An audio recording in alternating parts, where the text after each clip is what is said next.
Você é um cristão da Grande Comissão? Mas o que é ser um cristão da Grande Comissão? Um cristão da Grande Comissão, como o ministério da Grande Comissão, é equilibrar o grande mandamento, que é amar a Deus sobre todas as coisas, e a Grande Comissão, que é você pregar o Evangelho para outras pessoas. Se você quer saber um pouco mais sobre isso em detalhes, veja o vídeo anterior, porque agora nós vamos fazer um teste rápido. Se você é um cristão da Grande Comissão, você pode fazer esse teste também no seu ministério, por exemplo. Se o seu ministério é um ministério da Grande Comissão, a gente vai falar no futuro um pouquinho sobre programações. Então, as programações devem refletir a nossa essência. Se a nossa essência é a Grande Comissão e o Grande Mandamento, as suas programações vão refletir isso com certeza. Mas isso é para os próximos vídeos. Você é um cristão da Grande Comissão. Primeira pergunta sobre a questão de identidade. Você vê, ou melhor dizendo, você se vê como um brasileiro que também é cristão ou como um cristão que é brasileiro? A resposta, a perspectiva correta é a segunda, né? Você é cristão que nasceu no Brasil. Você é um cristão que é brasileiro, né? Então, essa primeira pergunta, ela parece ser simples, às vezes difícil de entender, mas ela é simples, mesmo assim profunda, na questão de que a nossa cidadania, ela está no céu. Então, a nossa identidade está em Cristo no céu. Então, eu sou cristão primeiramente. E aí a pessoa que nasceu em outros lugares, é a segunda parte, né? Eu sou brasileiro, segunda parte. Eu sou cristão, e aí o brasileiro. E aí a segunda pergunta, a segunda questão, né? De quem que é a responsabilidade de alcançar o Brasil para Cristo? Se você respondeu de nós, brasileiros, você está correto, em partes, que na verdade é de todo mundo. De quem que é a responsabilidade de ganhar pessoas para Cristo na China? É nossa também como cristãos. Do pessoal da África, também é nossa. Dos Estados Unidos, também é nossa. Então é nossa responsabilidade pregar o Evangelho, ou seja, dos cristãos de todo o mundo. Por quê? Se a responsabilidade fosse apenas nossa de ganhar pessoas do Brasil para Jesus, provavelmente o Evangelho nunca teria chegado aqui. Porque lá atrás, quando Paulo começou a pregar para os gentios, ele não só pregou para os gentios, porque ele entendeu que a responsabilidade dele era pregar para as pessoas de fora. Então Paulo, como eu mencionei no vídeo anterior, ele é um exemplo de um cristão que equilibra o grande mandamento e a grande comissão. E por último, a última pergunta aqui, só para a gente dar essa introdução rapidinha. A grande comissão, ela foi dada a você ou você foi dada, ou foi dado, né, a grande comissão? A verdade é que nós fomos dados a grande comissão, ou seja, Deus ele permite, né, que nós participemos daquilo que ele tem feito no mundo. Então Deus nos entregou, como sua igreja, essa missão para cumprir a grande comissão, né, que ele mesmo estabeleceu, né? Então ele permite que a gente participe disso, e isso é um privilégio sensacional, porque ele poderia usar qualquer outro meio para compartilhar do amor dele, do amor sacrificial de Jesus, mas ele decidiu usar nós, pessoas, para isso. E desde o início, Deus formou esse plano envolvendo pessoas para levar o nome da salvação de Jesus, né, até os confins da terra. E essa mudança de perspectiva, ela é super essencial. Muitas vezes eu, assim, no basquete, como atleta e tal, eu achava que eu era o centro das atenções, né? Eu gostaria de ser o centro das atenções. Eu queria ser o cestinha, eu queria ser o MVP, eu queria ser, enfim. Mas nós não somos o centro da história. Nós somos participantes da missão divina muito maior. E tem um vídeo aqui no meu canal que é sobre o Inter Vila, que a gente jogou basquete em 2025.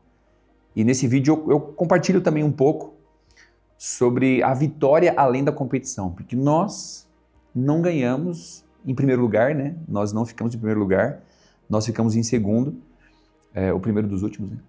Mas isso não é importante. né? O importante é a vitória além da competição. E a gente teve várias vitórias além da competição do basquete no Intervila, que é um campeonato que a IBVM e o MEB aqui da IBVM, em parceria com Atletas em Ação, organiza. Então, se você quiser saber mais, o link está aqui na descrição, depois você vê lá.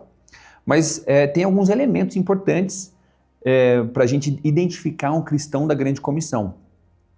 E aí eu queria ver com você se você tem esses 4, 5 elementos aqui que eu vou falar para você. Um cristão da grande comissão, ele é um intercessor consciente. O que é isso? O intercessor consciente é aquele intercessor que ele ora, primeiramente ele ora, obviamente, mas ele não ora assim aleatoriamente, né, por coisas. Ele ora especificamente sobre algumas coisas e ele é um orador, né, uma pessoa que ora consistentemente, diariamente, semanalmente, mensalmente, e a gente vai desenvolver no ministério um programa de oração intencional. A gente já tem, na verdade, um programa que é através do MIL, lá do Palavra da Vida, né, que é o Ministério com a Igreja Local, que é o 5 pela Causa. Primeiro a gente ora pelas pessoas que não conhecem Jesus, e depois a gente tem outros passos. Então o primeiro passo é a oração, sempre. E a gente ora isso consistentemente. Nós estamos orando por pessoas.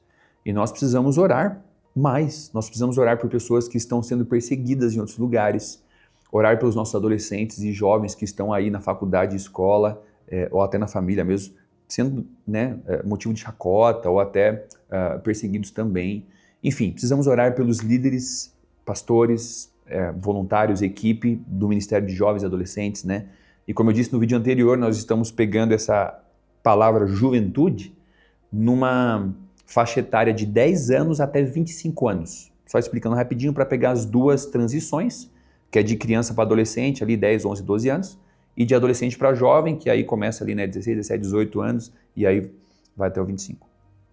Em primeiro lugar, seja um intercessor consciente. Em segundo lugar, seja aquele que vai. Então, o versículo de Mateus 28, que nós lemos no vídeo passado, fala: ide, pregar o evangelho, ide fazer discípulos. Então nós precisamos ir. E um cristão da grande comissão é esse, é um cristão que vai. Um cristão da grande comissão também é aquele que envia. Então talvez você não vai toda vez para uma viagem missionária, toda vez você vai fazer o Meu Bairro Melhor, toda vez você vai fazer alguma ação missionária. Mas você também pode enviar. Você pode enviar de 3 formas que a gente fala, né? Você pode enviar na oração, né? Que a gente acabou de falar aqui também. Você pode enviar financeiramente, né? E você pode enviar, no caso você vai se enviar, né? Você vai enviar. Você participa de missões de 3 formas. Você pode ir, você pode enviar financeiramente ou orar. Então, seja um enviador. Então, motive pessoas a irem, invista na vida de pessoas, isso é importante.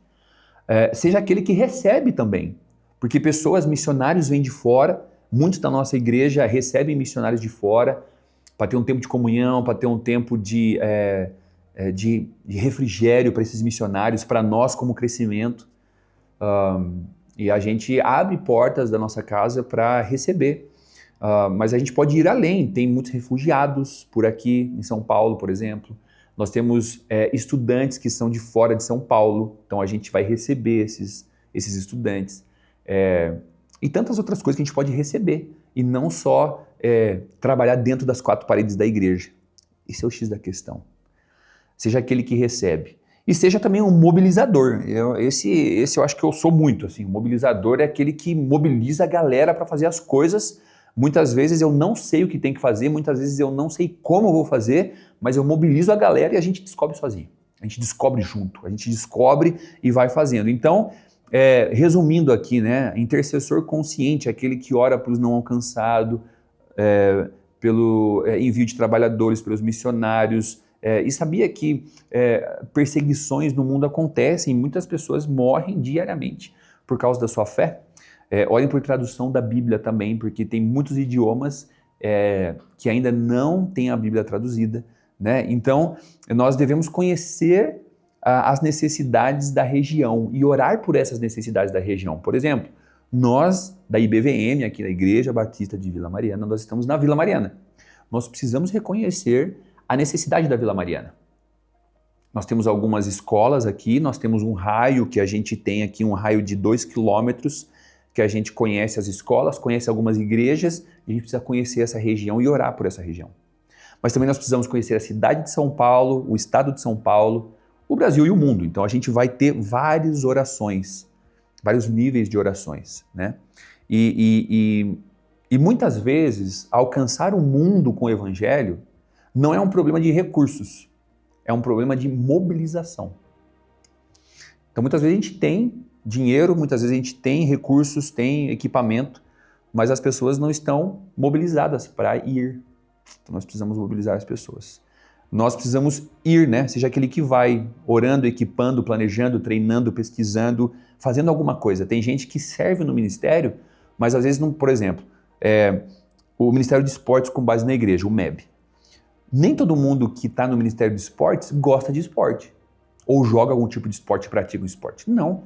Nós temos pessoas lá que estão servindo e servindo muito bem, fazendo qualquer outra coisa, que é planejamento, devocional, oração, discipulado, o próprio evangelismo. Enfim, tem várias coisas que a pessoa pode fazer. O esporte, na verdade, é só um detalhe nisso tudo. Seja um enviador, né? Então, imigrantes, refugiados, né? De você receber pessoas estudando de fora, quando você envia pessoas também para fora. E a questão de mobilizador, né, de pensar na parte de treinamento, pensar na parte de motivar a galera da igreja, ser um modelo de cristão, com certeza, um cristão da grande comissão, de você amar a Deus sobre todas as coisas e também pregar o evangelho e fazer a grande comissão, né? Ser radical nisso, né? Então, a primeira parte assim, desse vídeo é essa. E eu tenho aqui uma coisa interessante que nós precisamos entender como um ministério de grande comissão, a questão dos objetivos, né? Então nós falamos um pouco sobre o ministério da grande comissão, que é equilibrar, né? Mateus 22 e Mateus 28, que é o grande mandamento e a grande comissão, e os objetivos é desenvolver essa cultura, né? Programas culturalmente apropriados para a gente alcançar o coração das pessoas, né? E por que a gente está falando sobre juventude, sobre essa idade de 10 a 25 anos e tal? Porque 95%, e isso é base de estatísticas, né, de estudos, 95% das conversões ocorrem geralmente nessa faixa etária, antes dos 21 anos, na verdade. Então é um campo fértil, muito fértil. Entre 8 e 14 é o que está a maior probabilidade da pessoa receber a Cristo. Então 8 anos de idade, criança, até 14 anos, início da adolescência. Então o Ministério de Jovens é crucial para o crescimento da igreja e o Ministério de Jovens, de Juventude, ele atrai muitas pessoas para a igreja. E nós temos alguns princípios para o Ministério de Jovens que eu vou falar um pouquinho agora, que são 6 na verdade, né? Que é baseado na Bíblia, então nós precisamos ter a Bíblia como a nossa única regra de fé e prática. Então a palavra de Deus é imutável e transcultural, não muda, não adianta. A gente muda o método, não muda a palavra. Nós somos orientados pela igreja local, então nós acreditamos que a igreja local ela é a agência de Deus aqui na Terra. Deus instituiu a igreja como a agência dele aqui na Terra. Então, se nós estamos fazendo algum tipo de ministério, entre aspas, né, fora da igreja, não é ministério. É algum evento, algum movimento que não é um ministério. Porque se é ministério, está conectado com a igreja. E Deus quer isso, né? Então nós inclui aqui o quê? Um desenvolvimento, uma formação teológica da liderança, uma longevidade, é importante a longevidade da liderança. E passa super rápido. Eu estou há 10 anos aqui, em 2026, na verdade, completa 10 anos que eu estou na IBVM. E passa muito rápido, só que isso é muito importante, porque você cria uma visão, você cria uma estratégia, você treina pessoas. E os adolescentes, os pais, a igreja, ela se sente segura com essa longevidade do ministério. O ministério, né, de jovens, né, o princípio fundamental aqui também, além de ser orientado pela igreja local baseado na Bíblia, ele é feito com excelência por profissionais ou por pessoas especializadas, por pessoas treinadas. Então nós precisamos, e isso eu estou batendo na tecla na minha vida, que eu preciso preparar pessoas, eu preciso me preparar. Por isso estou fazendo o mestrado. para que a gente faça isso com excelência, que Deus quer que a gente faça com excelência. Não é tradicional, ou seja, a mensagem é a mesma, a Bíblia é a mesma, porém passada de forma diferente, de forma adaptada para adolescente, para juventude, conforme a cultura deles, né? Mas lembrando, a mensagem não muda.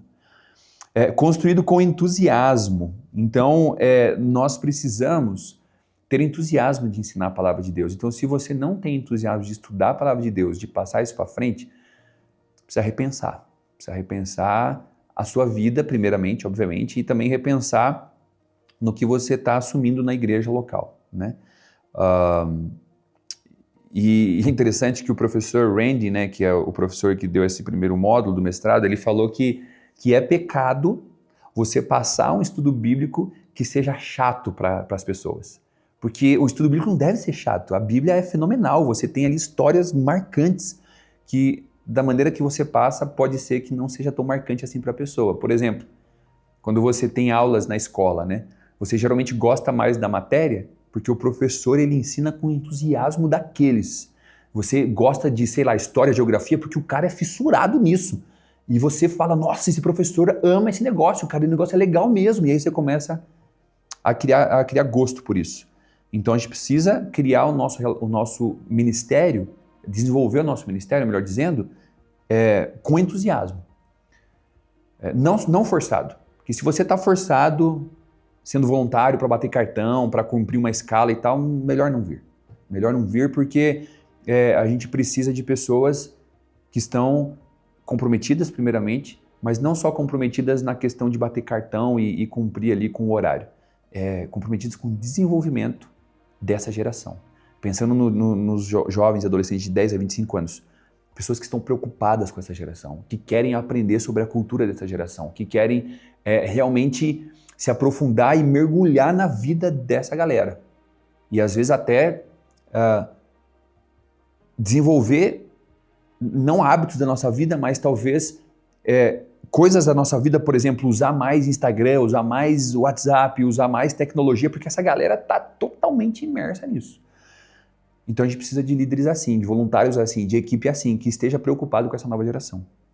E por último, nós precisamos construir relacionamentos. O relacionamento é essencial para que o adolescente, o jovem, ele crie uma confiança em você. Se você não tem um relacionamento, se você vem aqui, a pessoa que vem aqui só para bater uma escala, bater cartão, não cria relacionamento com essa galera, não conhece essa galera não vai se abrir com você e o ministério não vai crescer, o ministério não vai se desenvolver, o ministério até, os adolescentes, jovens e tal, eles não vão nem mais querer vir na igreja, porque às vezes não tem relacionamento com o líder, com o voluntário. E aí, não tendo relacionamento com o líder, com o voluntário, você acaba, talvez, também não tendo relacionamento com os próprios adolescentes e jovens. E aí isso vai distanciando a pessoa do ministério, e isso é ruim. Então, nós não podemos deixar que isso aconteça. E aí, a gente precisa ter um ministério de juventude muito bem sucedido. E como que a gente mede isso? No próximo vídeo a gente vai conversar um pouquinho mais sobre como mensurar o sucesso do Ministério da Juventude da Grande Comissão. Deus abençoe.